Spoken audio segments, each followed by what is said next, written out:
traz para nós já uma referência. E isso dá para a gente a liberdade de poder implementar, de criar, de inovar. E a gente tem feito isso com uma equipe realmente fantástica que eu tenho, que me apoia em tudo, e realmente tem sido possível fazer as entregas que nós temos feito a partir disso. Oi, Lari, super bacana, né? Assim, te interrompendo um pouquinho, posso? Claro, fique à vontade. Falando desse compromisso com a felicidade, e ao mesmo tempo esse olhar no caixa. E é isso que o RH tem que estar atento o tempo inteiro. Nesse momento da crise, a gente tem que preocupar muito. Primeiro, a vida das pessoas. Mas a gente tem que estar atento também. E as empresas saudáveis, as empresas com as marcas mais sólidas, são as empresas que vão dar conta de sustentar isso com muito mais robustez. Exatamente. E olhar mesmo esse investimento em pessoas como um investimento para possibilitar a continuidade do negócio, né? Eu acho que é exatamente essa perspectiva que nós temos que dar enquanto recursos humanos. E o que a gente está nesse contexto? Quando a gente olha para isso, a gente tem que pensar qual que é a missão nossa, né? Eu sei que existem várias descrições de missão, mas se eu pudesse pegar a síntese de qualquer que seja a empresa ou o profissional de gestão de pessoas que queira deixar claro qual que é a sua missão, eu acredito que seria suprir e manter pessoas qualificadas e engajadas. Só que, além disso, precisamos ser guardiões da cultura, porque dentro dela se produza um clima, porque ela vai ser guiada por propósitos, que permite que a pessoa tenha uma condição de bem-estar, né? E até de saúde mental e segurança psicológica, para que ela possa entregar na sua máxima condição, no seu máximo potencial. Então, isso traz para nós a condição de pensar recursos humanos como aquele que é um fundamento, aquele que é um suporte sólido para a organização, para ajudar no direcionamento das estratégias da organização, que traga uma contribuição, mas com cuidado com a saúde e pensando sempre na solidez do negócio e na continuidade do negócio. E aí, quando a gente olha para esse contexto que nós estamos vivendo hoje, quando nós vemos aí que chegou um inimigo invisível para nós, né? Literalmente, o que a gente está vendo eclodiu na China um vírus que parece que mata. E, na verdade, mata. E matou muita gente. Então, quando a gente olha para isso, começa a perceber que o mundo para. O mundo não esperava ter essa condição ou ter essa obrigação de parar, né? Todos que acreditavam ter controle de alguma coisa perderam seu controle. Os impactos econômicos no mundo são gigantes. E tem toda uma proliferação de inferências de que foi a China, é um jogo político. Seja qual for a origem, o que nós estamos vivendo é real, né? E as pessoas estão impactadas por essa realidade que nós estamos vivendo, que é de plena vulnerabilidade, né? Então, assim, quando nós olhamos para um vírus que sequer temos o domínio ainda de saber que é isso, como é que se conforma esse inimigo que é meu hoje, porque é um inimigo invisível, que pode atacar de qualquer lado e a gente não sabe de onde vem. Isso põe aí o mundo inteiro na busca por uma alternativa, que são a busca de vacinas e medicamentos para conter isso, mas a gente está exposto a tudo isso, não tem como, né? E aí a gente vem para a realidade das medidas que nós podemos ter e que os países começaram a implementar, como, por exemplo, é necessário que a gente tenha a reclusão, a redução do contato social ou o distanciamento social. E principalmente considerando que o impacto sobre aqueles que nós amamos muito, que são aquelas pessoas, né, os mais idosos e aqueles que estão requerendo cuidado maior, que já têm algum tipo de enfermidade crônica, estão realmente numa condição de... Parece que eu estou, de fato, diante da morte, diante de um inimigo que pode me causar a morte, e eu não sei de onde ele vem. Então, isso causa uma rede de ansiedade, de angústia, de estresse para toda a família, e que simplesmente desmorona toda a estrutura de poder, toda a estrutura de segurança, que a gente pode falar um pouco mais à frente, mas a verdade é que essa é a realidade. E eu queria que a gente pensasse um pouquinho. Eu sei que existem várias ações que estão sendo implementadas em várias empresas, nós temos participado de várias discussões com colegas do Brasil e fora do Brasil. Eu tenho a oportunidade de participar de uma discussão com outros 16, 18 diretores de recursos humanos de outros países. Semanalmente nós temos essa reunião. Hoje eu tive às 5h30 da manhã já essa discussão semanal, porque a base é em Londres. E assim, e vemos que todo mundo, por mais que seja diferente de um país para o outro, a gente entra na condição simplesmente de humano vulnerável. Eu tenho falado com pessoas que estão, né, em Londres, que estão na França, que estão na China, em Singapura, e assim, e a condição é que todos nós estamos simplesmente reduzidos à condição de humanos vulneráveis. Isso traz para nós um lugar fantástico para recursos humanos suportar a organização, dar um suporte para o mundo. Né? E eu queria que nós entendêssemos, porque sempre que nós falamos de todas as iniciativas, e muitas vezes nós perdemos até o poder de argumentação para ter influência no ponto, no centro do poder, no centro das decisões estratégicas da organização, porque falta para muitos de nós um raciocínio lógico, um fundamento, até mesmo teórico, para dizer por que eu estou propondo tal iniciativa. Né? E quando nós olhamos para esse contexto que estamos vivendo, desse inimigo comum e invisível, e das medidas que são impostas sobre nós, e como sendo a única alternativa que temos de fazer algo que possa minimizar esse risco, traz para nós a necessidade de analisar, mas de fato, o que é isso? Como é que é esse impacto sobre o ser humano?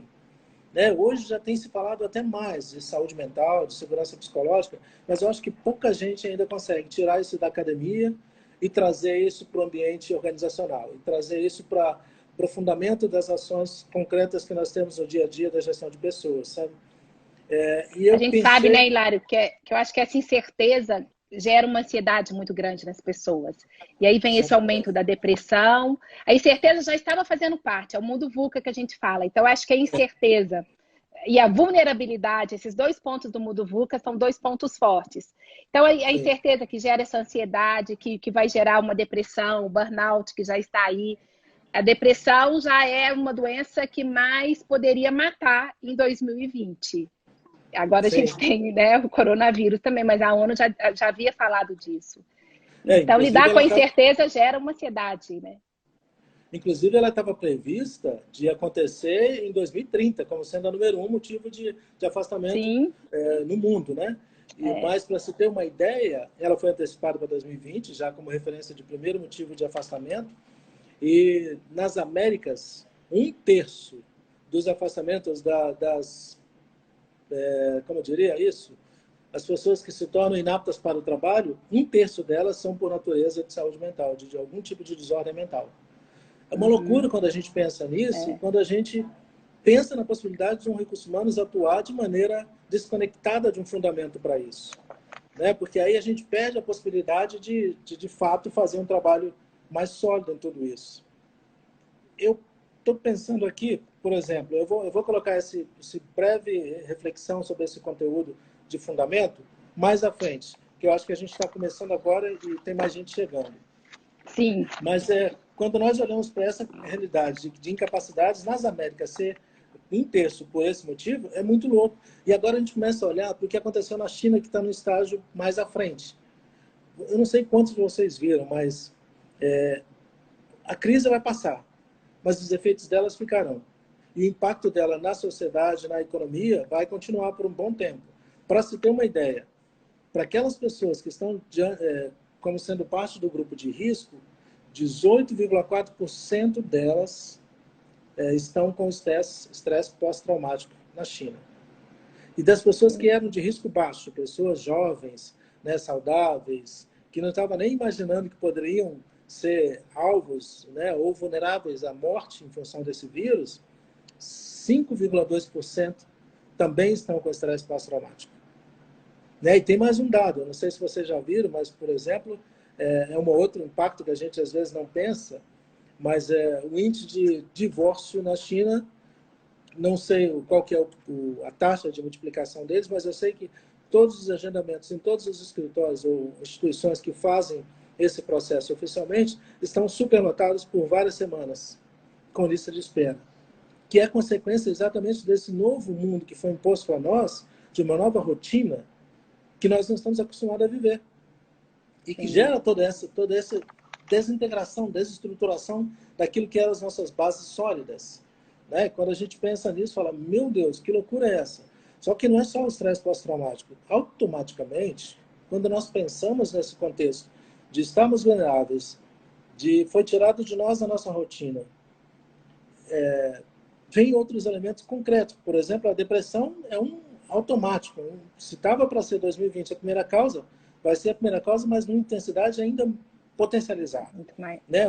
O nível de ansiedade, o TGA, o transtorno generalizado de ansiedade, é algo que vai estar presente, não tem como fugir dessa realidade. Além disso, o distúrbio do sono, né? O abuso no uso de álcool e drogas diversas como forma de de um subterfúgio de tudo isso, né? Agora, imaginem nós, A falta de atividade física, falta de atividade, assim, falta de... porque a gente tem muitas pessoas entram no estado de paralisia com essa Sim. vulnerabilidade, com esse nível de ansiedade.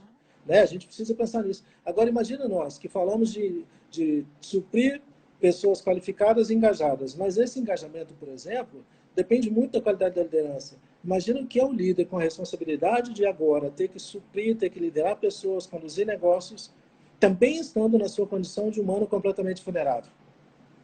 É um tema que nós precisamos olhar para ele.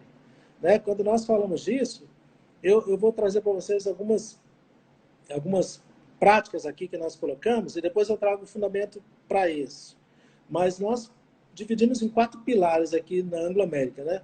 Naturalmente tomando experiência de várias, tanto desses outros colegas de outros países, que já estão um pouco à frente de nós também na experiência com o vírus, como de colegas do Brasil também. Vários colegas que puderam nos ajudar também nessa troca de experiência. Acho que é um processo realmente maduro, contínuo, de aprendizado, porque todos nós estamos no lugar agora de não saber. Essa é a realidade. Então, assim, de não saber. Eu não tenho nenhuma pretensão de acreditar que eu tenho aqui um saber absoluto. Eu tenho aqui algumas reflexões para que a gente possa ir multiplicando essa possibilidade ou probabilidade de acertar um pouco mais no cumprimento da nossa missão num contexto tão difícil que é essa crise que nos põe nesse lugar de totalmente vulneráveis à morte, literalmente, né? Que é a grande crise da humanidade. Então, a gente dividiu em 4 pilares, né? Um que era as relações trabalhistas e cunho legal, naturalmente aí também com outro pilar para a jornada de trabalho em função da percepção de necessidade de organização para a continuidade do negócio. Um outro para desenvolvimento, que é para manter mesmo até a prontidão operacional e a qualificação das pessoas, tanto no ambiente interno como no ambiente externo, e eu vou justificar por que posteriormente. E também o outro que, sinceramente, nesse contexto, eu não tenho dúvida que é o mais importante, que é o apoio psicológico. Né? E que é uma pena, mas assim, é um percentual muito pequeno de empresas que ainda tem coragem de falar sobre isso no ambiente organizacional, junto com os outros profissionais das suas áreas de produção e serviço, seja ela qual for. Nós precisamos ser ousados, né, e inovadores para propor isso, para nos lançarmos nesse lugar, que é um lugar de pelo menos alguma referência de conhecimento para produzir reflexão e encontrar alternativas em conjunto com os nossos clientes, inclusive. E aí, diante disso, para vocês terem uma ideia, para apoio psicológico, nós criamos um suporte psicológico aos empregados.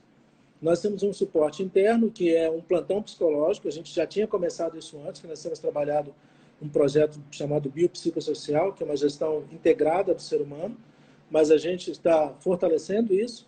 E além desse plantão psicológico, a gente tem salas para atendimento remoto, ou seja, salas equipadas para que os empregados que sintam necessidade possam buscar. Nós temos dois canais, né, um em Goiás e outro aqui em Minas Gerais, onde um é chamado Contato RH e o outro Orienta RH, que na verdade é um canal de suporte também, onde o empregado anonimamente pode ligar e pedir um apoio, tanto psicológico, quanto jurídico, quanto financeiro e social. E um outro elemento que nós lançamos e começamos a realizar após a crise, o que nós chamamos de Oficina da Fala. Meu Deus, o que é isso, Oficina da Fala, Hilário? E depois eu vou fundamentar um pouquinho mais, mas assim, não existe coisa mais poderosa que a fala, gente, tanto para destruir quanto para construir, né? Tanto para danificar como para sarar. E a verdade é que nós precisamos criar espaços como esse, naturalmente, com uma segurança psicológica tal, que as pessoas tenham liberdade de entrar em contato com que experiência é essa que eu estou vivendo, de tão vulnerável, de tanto sofrimento, de tanta angústia, de tanta ansiedade. E eu tenho meu papel a cumprir, meu papel de profissional, meu papel de entrega de alguma maneira. Né? Mesmo que estejamos trabalhando de casa, nós estamos trabalhando, eu acho que muito mais do que estávamos nas condições normais. E sob um nível de estresse e de ansiedade, porque nós ainda estamos encontrando, inclusive, um equilíbrio para definir uma nova rotina. Se tem uma coisa que é saudável para nós, para o ser humano, é a construção de uma rotina, porque apesar de nós vivermos num mundo de plena instabilidade e constante mudança, se tem algo que dá um mínimo de conforto para nós, ainda que seja ilusório, é uma condição de rotina e de alguma estabilidade. Né? Então, assim, quando nós falamos da Oficina da Fala, o propósito dela, e a gente tem feito isso, naturalmente tudo virtual, é abrir um espaço onde as pessoas simplesmente estejam juntas para falar desse lugar comum. Lugar comum é o lugar de ser humano na sua mais plena vulnerabilidade, que nos iguala a todos. Não existe aqui rico, pobre, né, operário, diretor, branco, negro. Existem seres humanos vulneráveis, louco para falar com alguém sobre o que está vivendo. E a gente sabe, né, terapeuticamente falando, que quando nós temos a possibilidade de verbalizar, nós já começamos a elaborar. E nesse processo de elaboração, quem sabe eu encontro alguma alternativa, mínima que seja, de fazer alguma gestão sobre esse contexto e reduzir, então, os efeitos de tudo isso sobre mim. Né? E as experiências que nós temos tido até o momento têm sido literalmente muito ricas. Muito ricas, e inclusive áreas que pessoas não acreditavam que poderiam falar disso, fazer isso. Engraçado, tem gente me perguntando aqui se vai começar a live, mandaram mensagem. Está um pouquinho atrasado, Mas se a gente não tem a oportunidade de falar dessas coisas, alguém tem que criar esse caminho. Eu acho que o catalisador, o mobilizador, precisa ser o recurso humano, aquele que entende um pouquinho do que é que todo mundo está passando. Para criar precisa ser a empresa, né, Hilário? Isso é extremamente importante, porque as pessoas têm uma dificuldade muito de falar. Todo mundo é possível falar que está faltando o trabalho, que não está conseguindo levantar segunda-feira, porque está com uma gripe, porque está sentindo alguma coisa, mas ninguém fala, olha, eu não tenho energia, eu não dou conta de levantar para ir trabalhar. Então, assim, ter esse canal onde elas possam ser escutadas, a tal da escutatória que é tão importante. Exatamente. E além disso... E aumentou essas pessoas procurando, Hilário? Depois que vocês criaram esses 2 canais, cada vez mais as pessoas estão procurando? Aumentou, muito. Aumentou sim. Nesse momento, mais ainda? Mais ainda, assim. Mais e a ainda. gente imagina que não, mas hoje mesmo eu conversei com uma pessoa que me falou assim, meu Deus, como foi bom ter tido ontem aquele espaço aberto com a minha equipe. Meu gestor proporcionou e eu realmente estava angustiada, precisava falar. E abri a boca a chorar e todo mundo me entendeu. Isso foi fantástico. Eu falei, cara, que rico que é isso. Assim, se eu não tivesse tido esse espaço, como é que seria? Né? Assim, porque nós não podemos falar, um está uma esposa grávida, então está preocupado com ela, a outra está grávida, o outro está com um pai, um avô doente em casa. E quem é que está dando conta? Quem é que está ajudando a dar conta de tudo isso? Né? E a gente sabe que uma das coisas que nos faz mais seguros, mais fortes, é saber que não estamos sós. Que minha dor também era compartilhada. Né? E aí ela fica minimizada, ela fica reduzida. Então, essa oficina da fala, para mim, é algo extremamente rico e tem funcionado. Um outro item é o programa Lotus, que vocês sabem que nós utilizamos ele durante a parada do Minoroduto. Né? A gente ficou 9 meses e meio, mais ou menos, parado em 2018, e a gente criou um programa para trabalhar e dar um suporte para as famílias, para que elas estivessem mais fortalecidas para lidar com a crise. Um programa maravilhoso. Você ganhou um prêmio pela BRH, fez uma apresentação no CONAR, que foi belíssima, aplaudida de pé, um projeto lindo. Parabéns. Foi muito legal mesmo. E foi o nosso time mesmo, né? Nós temos um time hoje de recursos humanos que trabalha muito em conjunto mesmo, em colaboração, e a gente tem compondo uma equipe coordenada aí pelo Ronário e a Ana Bandeira, hoje de saúde mental, né, de relações com os empregados, relações humanas, mas todo o time trabalhando e apoiando nisso, os gerentes que estão de recursos humanos que estão no site. Então, assim, tem sido uma rede muito forte, né? Para você ter ideia, no Lotus, nós tivemos 8.800 participações voluntárias. Fantástico isso, né? Em 9 meses. Muito legal. E aí o que a gente fez foi, nós já estávamos com um plano de dar continuidade às ações do Lotus. Então, nós estamos escolhendo ações que possibilitem aumentar ainda mais a qualidade, a condição das pessoas de lidarem com esse momento. Como, por exemplo, nós vamos ter culinária. Ah, mas culinária, para quê? Orientação. Esse momento é um momento das pessoas, inclusive, ocuparem o tempo de maneira produtiva. Né? E assim, nada melhor do que pensar em algo novo, iniciar algo novo. E aí essa vai ser uma das coisas. Outras delas vai ser, por exemplo, oportunizar para as pessoas relacionamento virtual, que é outra grande possibilidade. Nós vamos ter também, nós já divulgamos isso para todo mundo, disponibilizamos, o Mindfulness. Né? Nós estamos desenvolvendo outros softwares com atividades dessa natureza para facilitar para as pessoas. Uma outra proposta que nós temos estimulado as pessoas a fazerem é o chamado Vivendo com Gratidão. que é nada melhor, nesse momento de crise absoluta, de estresse, de ansiedade, que trazer à memória aquilo que me produz esperança. Se tem algo que não dá para tirar do ser humano, é a esperança. Né? Eu acho fantástico quando a gente lembra daquele filme A Vida é Bela. O que Aquele aconteceu filme é ali, lindo. né? Aquele filme é lindo. E assim, ele conseguiu trazer para aquela criança uma fantasia que pudesse gerar nela esperança, inclusive desejo de produzir algo maior. Isso é fantástico. Eu acho que o que a gente produz, quando a gente começa a lembrar quais são os motivos que eu tenho para agradecer. Eu estou vivo, eu tenho uma condição de vida hoje, eu tenho inclusive um trabalho, tenho um risco de perder, porque esse mundo está falando da economia e tudo mais. Mas espera aí, nós estamos aqui lutando exatamente contra tudo isso, então preciso estar forte, estar caminhando nessa direção. Eu tenho muitos elementos para agradecer que me fortalecem, porque me sensibiliza, me mobiliza para lutar contra tudo aquilo que é necessário. E um outro A item solidariedade nunca teve tão presente, né, nunca Hilário? A teve tão gratidão, a presente. solidariedade coletiva, isso é que toca a gente. Exatamente. Eu acho que isso mobiliza tanto que uma das coisas que a gente tem colocado aqui é o estímulo também à corrente do bem, que é, vamos Sim. divulgar. Nós temos projetos voluntariados, né? E a gente tem divulgado e estimulado que as pessoas façam corrente do bem. Ok, você está em casa com um tempo mais livre, aqueles que não têm atividade que possa ser feita home office, por exemplo, mas assim, nós temos visto aí tantos exemplos simples, né? Nos jornais, revistas, né? Programas de televisão. Será que não tem um velhinho no seu prédio que precisa que você faça uma compra para ele? Essa sensação, o efeito dessa corrente do bem produzida em nós, traz para nós, gente, uma coisa que o Victor Vroom fala sobre aquela teoria da expectativa, né? E a necessidade nossa de sentirmos úteis.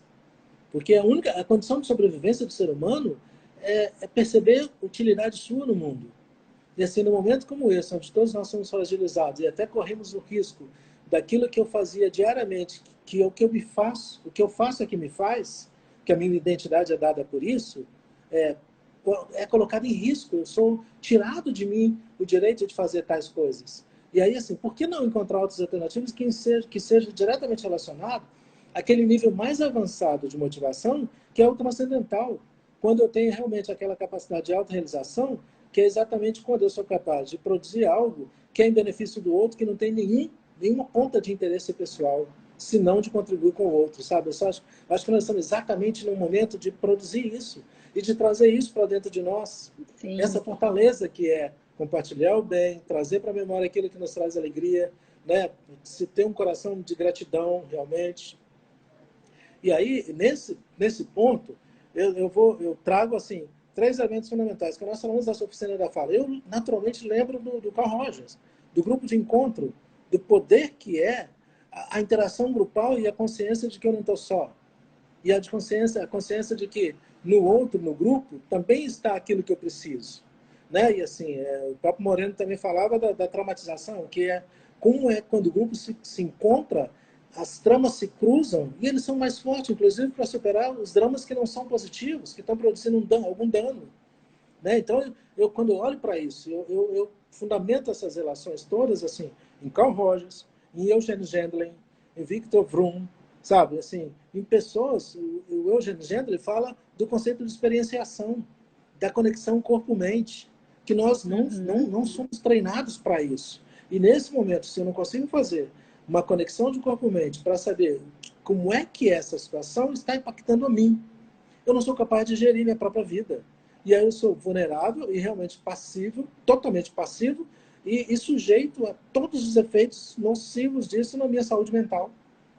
Sim. Né? Então, uma outra coisa que nós temos feito para isso é o podcast que a gente está mandando para as pessoas que foram trabalhar em casa. Assim. Estamos enviando para elas alguns podcasts sobre como é trabalhar em casa, demos um treinamento para elas também. Temos um aplicativo que é da área de comunicação, que produziu, nós temos uma abinha do Lotus e temos, através dele, que a gente chama de Engage, um espaço onde a gente tem lá as possibilidades das pessoas acessarem todas essas alternativas. Né? Alternativas de programas para trabalhar com as crianças, durante esse período onde a criança está em casa, não sabe o que fazer. Né? Essas outras ações ou treinamentos online que vão estar presentes aí, disponível para todo mundo. Podcast sobre saúde mental também, como lidar com tudo isso, como construir uma rotina. Vídeos com dicas de saúde mental. Nós fizemos uma associação com o Jim Pass e eles colocaram um programa aí de 30 dias e depois renovando isso para que as pessoas possam como fazer uma plataforma, um programa de exercício autogerenciável para os próximos 30 dias. Né? Porque nós vamos ver que o que a gente está falando aqui desde o começo vai passando por elementos tão simples como movimento, conexão, solidariedade, né? Onde que você Energia. faz energia, movimento, são coisas Fazer simples. o que se gosta. Fazer o que se gosta. Né? E Fazer nós o não que pensamos, não gosta. paramos para pensar. E a gente vai conseguir pensar e tomar isso como referência para nós quando alguém nos estimula a parar e olhar. Então, um ponto fundamental, por isso que eu gosto muito do Gendlin, que é, peraí, como é que o que está passando me transpassa? Sim. Como é que isso que está acontecendo tem transpassado o meu ser e como é que eu devolvo isso para o mundo? Né? Mas se eu não tiver uma capacidade de fazer essa leitura, essa conexão corpo-mente, de dar nome e símbolo para a minha experiência, eu não vou poder gerenciá-la, não vou poder ser útil para o mundo.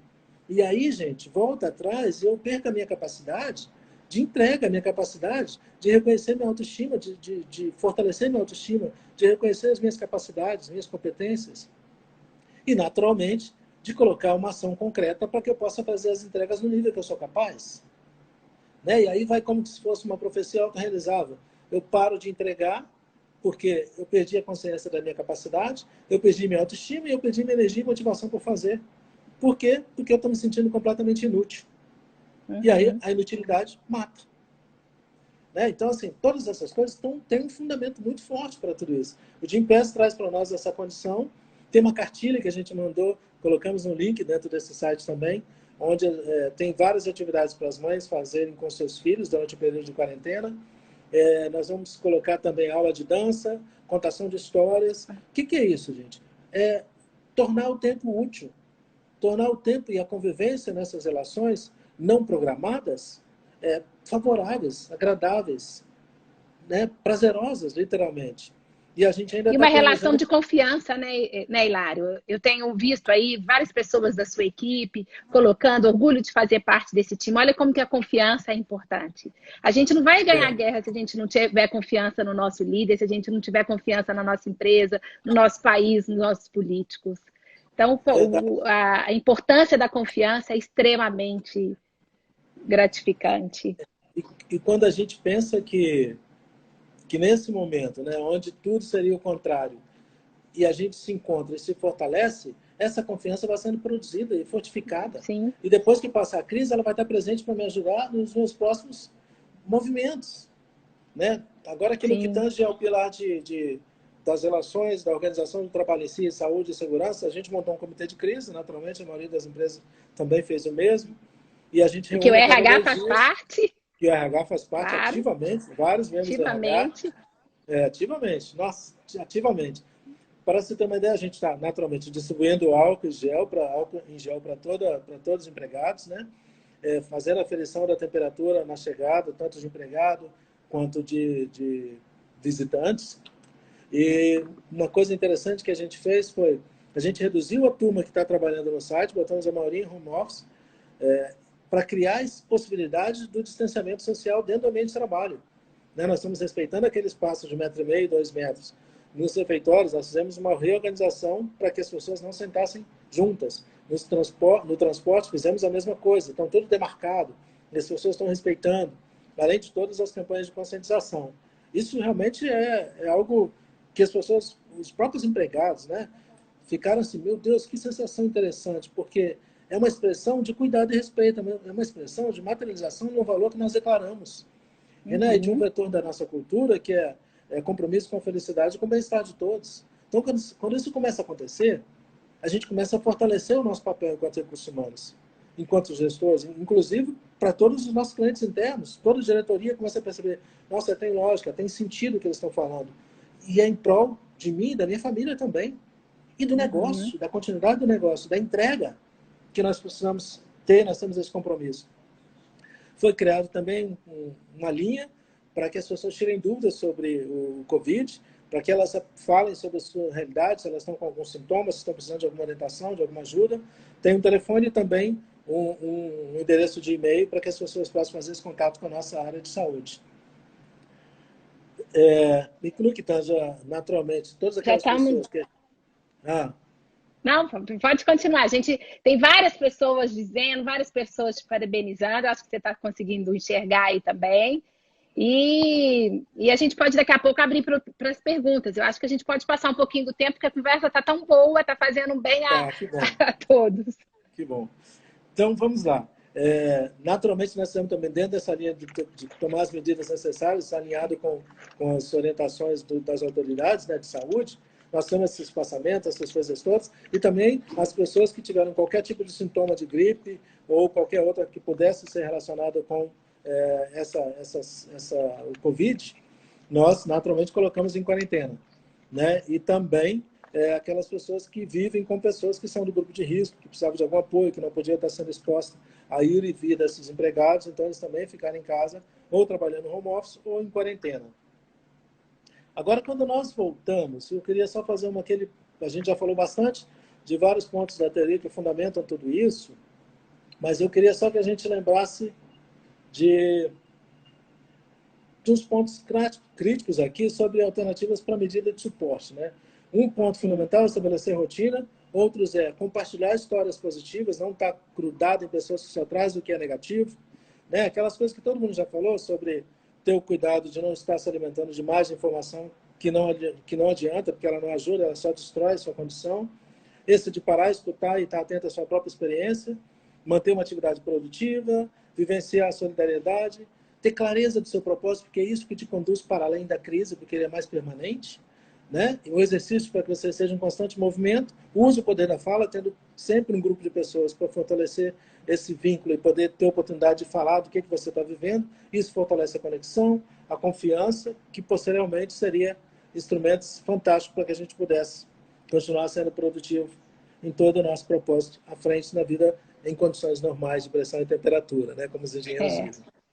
Oi, Lari, e uma coisa assim, não sei se você está sentindo isso, acho que a gente até conversou disso, e várias pessoas que eu estou conversando, mesmo as pessoas estando no home office, mas elas estão sentindo muito mais perto dos seus colegas de trabalho. É verdade. Você tem sido, não é verdade? A gente tem conhecido coisas, está conhecendo mais as pessoas na sua intimidade realmente. E aqui, como fundamento, eu queria só esse raciocínio para terminar, e a gente entra para as perguntas, mas eu queria que a gente pensasse um pouco nisso enquanto profissionais de recursos humanos, tendo um fundamento. É uma breve reflexão, mas que dá para nós uma justificativa para todas essas ações que nós estamos propondo, né? Nós já falamos daqueles princípios lá de suporte necessários, mas o que é a principal medida nesse contexto de crise que nós temos orientado, que o mundo inteiro tem orientado a ser feito? O distanciamento social, né? E isso é o isolamento. E quando nós pensamos no isolamento, gente, nós pensamos no sistema carcerário, no presídio. Isso. Qual que é a pior punição no presídio? A solitária. O que é a solitária se não o isolamento? A privação da interação social. E sabe por que ela é tão nociva? Porque quem é o ser humano na sua identidade? Minha identidade não existe se não estiver na presença do outro. Na ausência do outro, eu não somos sou nada. Somos seres sociais. Somos seres sociais, nossas identidades são interdependentes. Então, o isolamento tira de nós aquilo que é mais forte da essência do ser humano, da condição de existência, que é saber quem eu sou, é ter sua identidade preservada. E nesse contexto de isolamento, no momento que eu estou me sentindo vulnerável, passível de sofrer, inclusive, morte, é que eu preciso... O que nós fazemos quando a gente está enfermo? A gente corre para um colo, né? O mais próximo que tiver, que eu tenha liberdade de pedir. E nesse momento que a gente está falando aí, deixa os seus velhices eles. Imagina que loucura que é isso. Nós estamos abrindo mão daquilo que é mais valoroso para nós, para a nossa construção da identidade, que é o ponto de partida para que eu exista no mundo, para que eu me faça no mundo e eu fortaleça essa identidade no meu fazer. E aí eu venho, me tira ainda a rotina, me coloca nessa condição de perda de controle total, mesmo aquele que tinha a ilusão de quem tem poder, quem é rico, quem tem todas as condições, tem mais poder, está protegido? Não está. O meu sistema privado de saúde não vai atender, o dinheiro não vai valer de nada. Se a gente não tomar as medidas cabíveis para minimizar isso. Né? Então, eu venho, inclusive, a gente entra, inclusive, nessa condição, poxa, meu Deus, inclusive o Brasil como país machista, nosso papel de protetor, de proteger a família, não tem mais essa garantia, você não tem nenhum controle, nenhuma segurança. Né? E aí essa incerteza ainda vem pior, porque o presidiário, quando está no isolamento, ele sabe por quê e sabe por quanto tempo. Nós não sabemos por quê nem por quanto tempo. Isso, Imagina que loucura que é isso. Isso traz para nós, assim, como é que eu faço agora? Quem sou eu nesse contexto que eu não posso nem me proteger, quanto mais aos outros que eu gostaria? E aí eu penso que vale a pena que a gente se aprofunde um pouquinho nessa reflexão, principalmente pensando em criar esse espaço da fala. Aí eu referencio, né, Carl Rogers, Moreno, o Eugene Gendlin, o Victor Vroom, falando dessa necessidade nossa de sentirmos úteis, para que a gente possa, de fato, lidar com essa realidade e sairmos fortalecidos mais à frente. Não tenho dúvida que um ponto de partida fundamental, como lições para esse futuro nosso, é como é que eu posso pensar para além disso. Então, não percamos de vista a consciência dele, porque é isso que vai nos conectar ao outro lado da correnteza, ao outro lado da tempestade. Né? Então, assim, alguns elementos que nos ajudam nisso é pensar, todos nós estamos no mesmo barco, iguais nesse contexto, mas o ponto da saúde mental, física, emocional é fundamental, não dá para abrir mão disso em nenhum momento, ainda mais agora. Né? E o coronavírus vai deixar a humanidade preparada para lidar com outras pandemias futuras. Sem dúvida nenhuma isso vai acontecer, porque são experiências. A gente perdeu a oportunidade no H1N1, né? Porque a gente viveu muitas coisas disso. Nós perdemos gente por gripe, são 500 mil pessoas por ano morrem por gripe no mundo. A H1N1 matou um montão de gente em 2009 e nós não pensamos nesse aprendizado. O Bill Gates falou disso numa entrevista dele, que a próxima guerra seria química através de um vírus e que muita gente morreria. Isso foi em 2010, acho que ele falou disso. Né? E uma certeza a gente tem, né, Hilário? As crises são cíclicas e elas passam.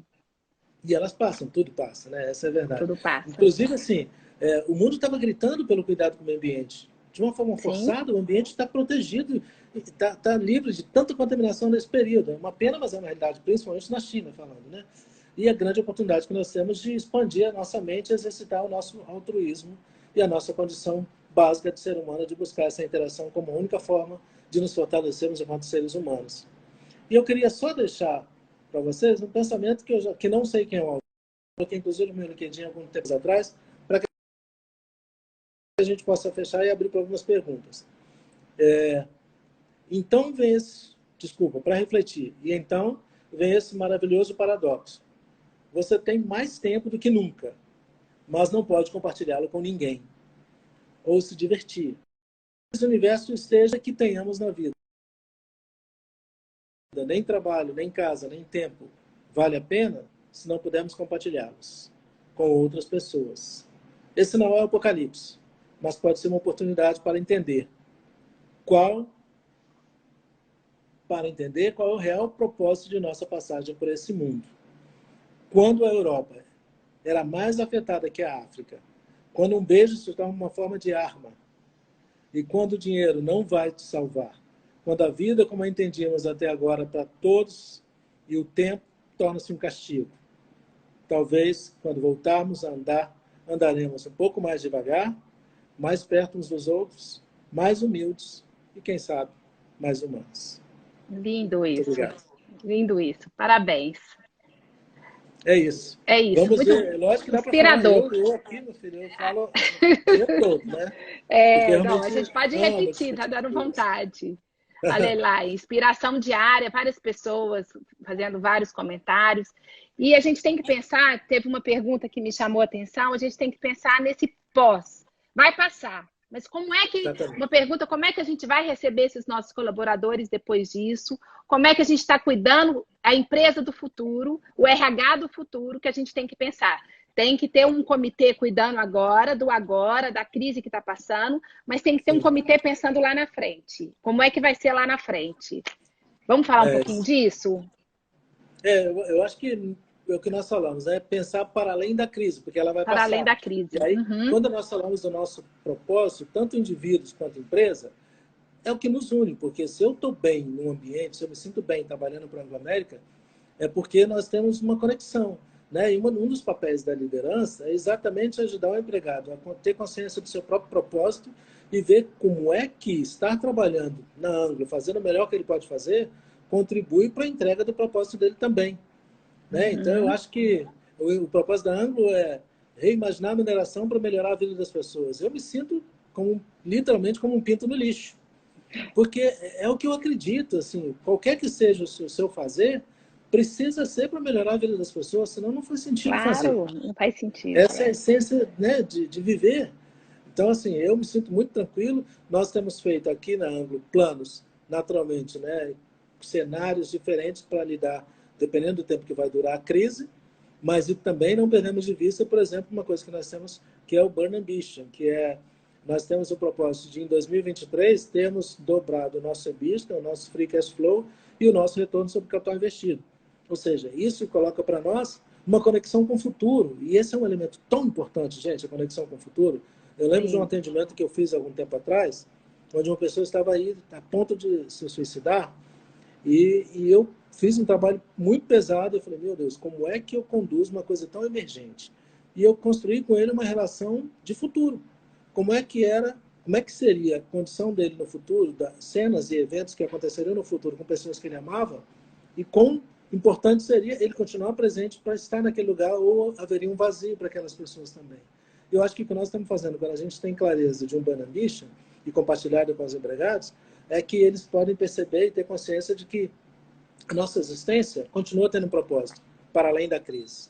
Não tem dúvida que nós temos que trabalhar ações imediatas para lidar com ela, minimizar os efeitos dela e cuidar das pessoas que estão conosco e de todo mundo da maneira que nós pudermos. Mas ter uma conexão com o futuro torna a gente muito mais forte para lidar, inclusive, com o presente de crise. Sim, Mais alguma pergunta, gente? A gente passou um pouco do tempo, mas valeu a pena. Várias pessoas te cumprimentando. Muito obrigado, gente. É um prazer. Parabéns, Hilário, belo time do RH. Realmente o time faz toda a diferença nesse momento. Excelentes iniciativas.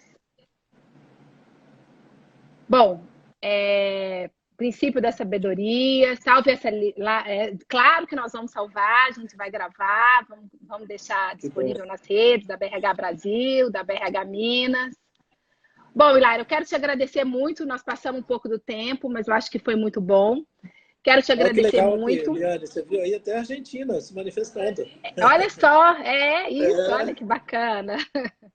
Legal. Bom, nada melhor que trocar as boas práticas. Eu acho que é otimismo, fé, espiritualidade. A gente ter certeza que isso vai passar e que a gente vai sair muito melhor como seres humanos. A gente vai aprender, estamos aprendendo sempre. E muito obrigada pelo aprendizado de hoje, pela inspiração e boa energia. Obrigado também, gente. Todos vocês que participaram aí. A ideia realmente é trocar. Fique à vontade para entrar no meu LinkedIn e botar mais perguntas ou fazer sugestões de iniciativas, compartilhar as experiências que vocês estão tendo nas empresas de vocês também. E será um prazer poder trocar mais e mais com vocês, tá? Um abraço. Tá bom. Muito obrigada. E Obrigado, Eliane, uma boa tarde para todos. Parabéns, Hilário. Muito obrigada. Boa tarde.